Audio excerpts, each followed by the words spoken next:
നമ്മുടെ നാട്ടിൽ മെയിനായിട്ട് വരാവുന്ന ബിസിനസ് എങ്ങനെയാണെന്ന് ചോദിച്ചു കഴിഞ്ഞാൽ സുഹൃത്തുക്കൾ തമ്മിലായിരിക്കും ബിസിനസ് ചെയ്യുന്നത്. സോ സുഹൃത്തുക്കൾ തമ്മിൽ നമ്മൾ എപ്പോഴും സുഹൃത്തുക്കൾ അത്രയും കാലം നല്ല വിശ്വസ്തരായിട്ടുള്ള വളരെ ക്ലോസ് ആയിട്ടുള്ള സുഹൃത്തുക്കളായിരിക്കും ഉണ്ടാവുന്നത്.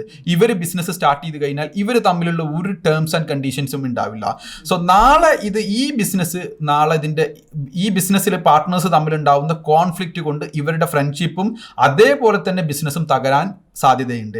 ഞാൻ പലപ്പോഴും ഈ ഫ്രണ്ട്ഷിപ്പിൽ തുടങ്ങുന്ന ബിസിനസ്സിൻ്റെ പാർട്ട്നേഴ്സിനോട് പറയാറുണ്ട്, നിങ്ങൾ തമ്മിലുള്ള ടേംസ് ആൻഡ് കണ്ടീഷൻസ് എഴുതണം എന്ന് പറയുമ്പോൾ എന്നോട് പറയാറുള്ളത് അത് ഞങ്ങൾ തമ്മിലുള്ള റാപ്പ് അങ്ങനെയാണ്, അതിൻ്റെ ഒന്നും ആവശ്യമില്ല എന്നുള്ളതാണ് പൊതുവെ എന്നോട് പറയാറുള്ളത്. ഇന്ന് അല്പം സൂക്ഷിക്കാം, നല്ല നാളേക്കായി. യെസ്, ഒരു പേപ്പറിൽ നിങ്ങൾ എഴുതുകയാണ്, നിങ്ങൾ രണ്ടുപേരും തമ്മിലുള്ള ഒരു ഇതിങ്ങനെയാണ് ഡീലിങ്സ് എന്ന് എഴുതി കഴിഞ്ഞു കഴിഞ്ഞാൽ നാളെ അത് ആ ടേംസ് എന്ന് പറയുന്നത് എന്തൊക്കെയാണോ കോൺഫ്ലിക്റ്റ് ഉണ്ടാവാൻ സാധ്യത ഉള്ളത് അതെല്ലാം നോക്കിയിട്ട് ഇങ്ങനെ ഇഷ്യൂ വന്നു കഴിഞ്ഞാൽ ഇങ്ങനെയാണ് ഇതിന് സൊല്യൂഷൻ.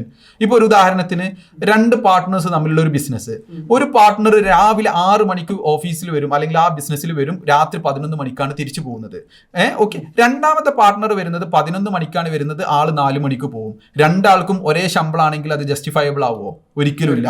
സോ എങ്ങനെയാണ് അവിടെ നമ്മൾ ഈ ശമ്പളം കൊടുക്കുന്നത് എന്നുള്ളതിന് കൃത്യമായിട്ടൊരു ക്ലാരിറ്റി വേണം. ഓക്കെ, അപ്പൊ അതിന് ഒരു സൊല്യൂഷൻ എന്ന് പറയുന്നത് ഞാൻ പറയുന്നത് എന്താ വെച്ച് കഴിഞ്ഞാൽ, ഇങ്ങനെ ഡിഫറെൻറ്റ് ടൈമിൽ വർക്ക് ചെയ്യുന്ന പാർട്ട്നേഴ്സ് ആണെങ്കിൽ അവരൊരു ഫിക്സഡ് പേയ്മെന്റ് നമ്മൾ ഫിക്സ് ചെയ്യും.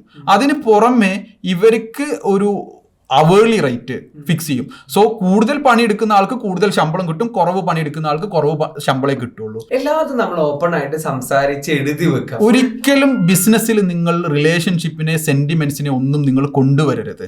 അത് എല്ലാം ഡോക്യുമെന്റഡ് ആവണം, എല്ലാ കാര്യങ്ങളും ക്ലാരിറ്റി വരുത്തണം. ഒരിക്കലും ഒരു അണ്ടർസ്റ്റാൻഡിങ്ങിന്റെ പുറത്ത് നിങ്ങൾ എന്ത് ചെയ്യരുത്, ബിസിനസ് ചെയ്യാൻ പാടില്ല.